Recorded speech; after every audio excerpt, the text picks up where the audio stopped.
Hello there, Star Wars fans, and welcome to an all-new Star Wars What If fan fiction.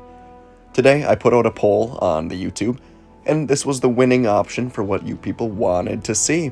What if Padme never fainted on Mustafar? Now, I did alter it a bit. Originally, it was what if Padme survived, but we've seen that. I want to do something that hasn't quite been seen, and it took a direction I didn't even really know I was going to go down. Gets kind of dark. But yeah, that's what we're going to do today. Please consider leaving a like and subscribing.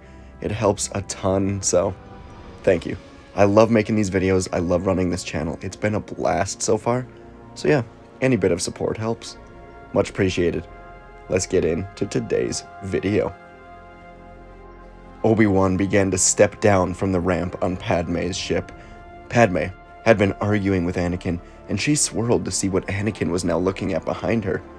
"Obi-Wan, no," she exclaimed. "You," growled the voice that should have been her love's. That was not Anakin. Now Padme turned back to Anakin, and now he stared at her. The love in his eyes turned to flame. "Anakin," Padme said, and Obi-Wan spoke with more urgency and fear than Padme could ever remember from him. "Padme, move away from him. He's not who you think. He will harm you." Padme began to back away, and Anakin spoke. "Palpatine was right. Sometimes it's the closest who cannot see. I loved you too much, Padme." And Anakin made a fist, cutting off her breath. Padme clawed at her throat, not hearing what Anakin and Obi-Wan were yelling at each other about, but there was nothing to claw at there. She wanted to scream, to beg, "I'm sorry, Anakin, I love you," anything to release her. And right before she was about to faint, the blue lightsaber swirled by her, and Anakin had to release her to block it. Obi-Wan had thrown his saber, Anakin had blocked it, and the two were about to engage in battle, but Padme fell, dazed and confused. She went in and out of consciousness, but when she did finally come to, both Obi-Wan and Anakin were gone. Their robes were on the ground, distant alarms were blaring. She was surrounded by fire and lava. The setting perfectly described how she felt. Padme listened closely and heard lightsabers clashing inside the control room, not far from her. She turned to her ship, not to run away, but to grab her blaster and contact Bail Organa. He could bring the Tantive IV and perhaps more Jedi, if more Jedi survived even. Bail answered and said he would be en route to Mustafar system. He was just waiting for one other person, could not disclose who he was waiting for at the time. Then she ran towards the door to the control room, looking down, horrified to see the bodies of all the Separatist leaders. She knew. Anakin had killed them. He killed the Separatists mercilessly, after killing the Jedi, the younglings, and was just 1 second away from choking her to death if it weren't for Obi-Wan. And now he was going to kill Obi-Wan. Padme had to push it all aside for now, and she ran to a hiding spot at the entrance of the room.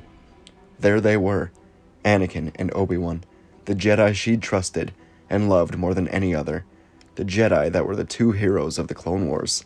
Now they sought only to kill each other. Padme watched as Anakin and Obi-Wan swung their sabers in tune, perfectly matching one another. Then they were on the table, and Obi-Wan had lost his saber. Anakin was beginning to bear down on him. Anakin got closer to his head. Could this be the end for Obi-Wan? She thought she couldn't bear the thought, and she saw his outstretched arm, reaching for his fallen saber, but it wouldn't get there in time, Padme thought. And she acted. She did something she never would have imagined. She pulled out her blaster, aimed, and shot at Anakin. Anakin, who was about to kill Obi-Wan, lost in his own rage, focused only on this moment. He would kill the man who turned Padme against him. And then he sensed Padme. He sensed her. But not a second later, a blaster bolt seared his left shoulder, and then his side, and then his thigh. 3 blaster bolts, and he screamed in pain and dropped the saber. Anakin could not believe it. Padme. He knew she had betrayed him. Obi-Wan caught the saber that Anakin had dropped, and he jumped up, then cutting off both of Anakin's hands. Anakin lay there. He lost. He knew it. He knew Padme betrayed him, that she was with this traitor Obi-Wan. Fury burned inside of Anakin. It was like lava had engulfed him from the inside out. Obi-Wan turned to Padme and told her now, "Anakin is gone. I have to end this." Padme looked like she was about to protest.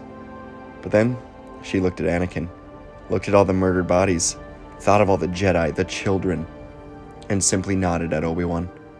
Obi-Wan was right, and she knew it. Anakin was truly gone. It was only right Obi-Wan ended the body that had destroyed Anakin. But she could barely watch. Padme began to turn away, and in the corner of the room, she looked and saw Obi-Wan's lightsaber. Obi-Wan was using Anakin's lightsaber now, and as she turned around, she heard him say, "I'm sorry, Anakin." But then Padme saw it. Obi-Wan's lightsaber began to move on its own. Anakin was going to use the Force to kill Obi-Wan with it. And without thinking, Padme yelled, "No!"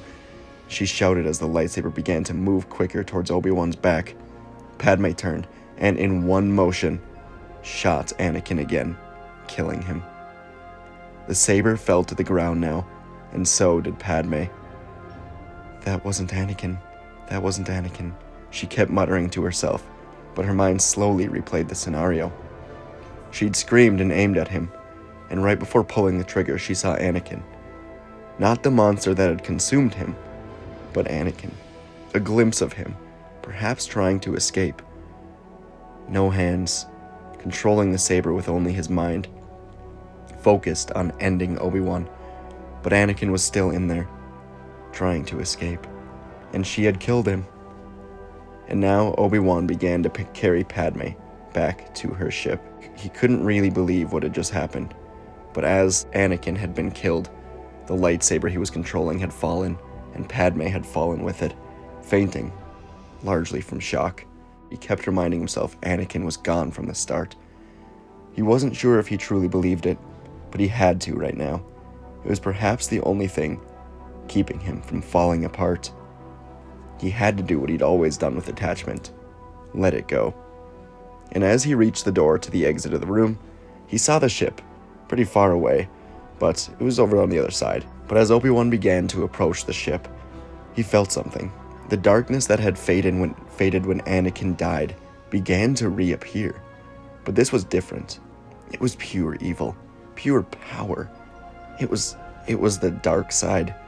It was Emperor Palpatine, the Sith Lord. The droids R2 and C-3PO were outside the ship, and Obi-Wan began to break into a run, carrying Padme, directing the droids back to the ship. He could not defeat Palpatine with Padme here, and protecting everything. So they ran, but it didn't matter.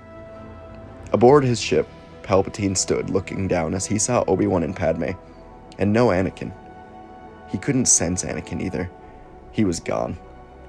Palpatine had sensed the danger on Coruscant, and he'd ended his battle with Yoda prematurely, but he was still too late.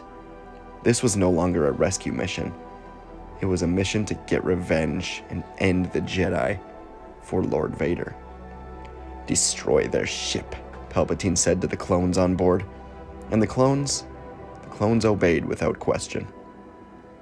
Obi-Wan ran to the ship, but suddenly a barrage of laser fire rained down on it, and the ship exploded, sending Obi-Wan and Padme flying backwards. Obi-Wan was dazed, but he did not have the time to rest. He grabbed Padme, who was actually awoken from her shock now, and the two both knew they had to run. And as they turned to run, Obi-Wan sensed a familiar presence enter the atmosphere, this one from the light side. "Yoda," Obi-Wan gasped. Padme turned and saw the Tantive IV. "I called Bail before coming to find you and..." Her voice trailed off. "Bail said he had to pick up someone else. I guess that was Master Yoda." Obi-Wan looked at her and said, "Go, hide. This has to end here and now with Master Yoda and I. We will come to find you soon." So Padme took off, running. Sidious's ship landed, and Obi-Wan watched as a dark, disfigured shadow of a man floated down the ramp. "How unexpected, Master Kenobi. You killed your brother, your best friend, the Chosen One.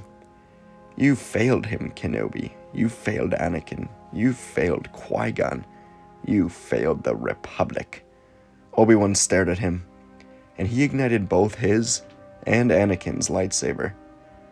"Good, I can feel the hatred boiling underneath everything. That shell you use to keep your emotions hidden has nearly broken. Tell me, Kenobi, how does it feel to watch everyone you love die?" And Kenobi could not wait any longer for Yoda to reach the surface. Using his emotions, he sprung at Sidious with both lightsabers in hand. He blocked the lightning from Sidious that he shot out with his own saber, and used Anakin's saber to strike, but was blocked as Sidious ignited his own red blade. "Use your anger, your hatred, your power is hidden, Kenobi." Obi-Wan refused to respond, but rather continued to fight. Two sabers wasn't something he was used to, but it was necessary right now. Perhaps by using Skywalker's saber, along with his, he could create some kind of redemption for Anakin, at least in his own mind. Obi-Wan and Sidious fought until Sidious saw a bit of an opening in Kenobi's defensive fighting style. He electrocuted Kenobi, throwing him backwards. Sidious at this point was kind of toying with Obi-Wan, seeing to see if it was possible to break him, but Kenobi was seemingly impenetrable to the dark side. "You're weak, Kenobi. You couldn't save Qui-Gon, Satine, the Republic, or Anakin.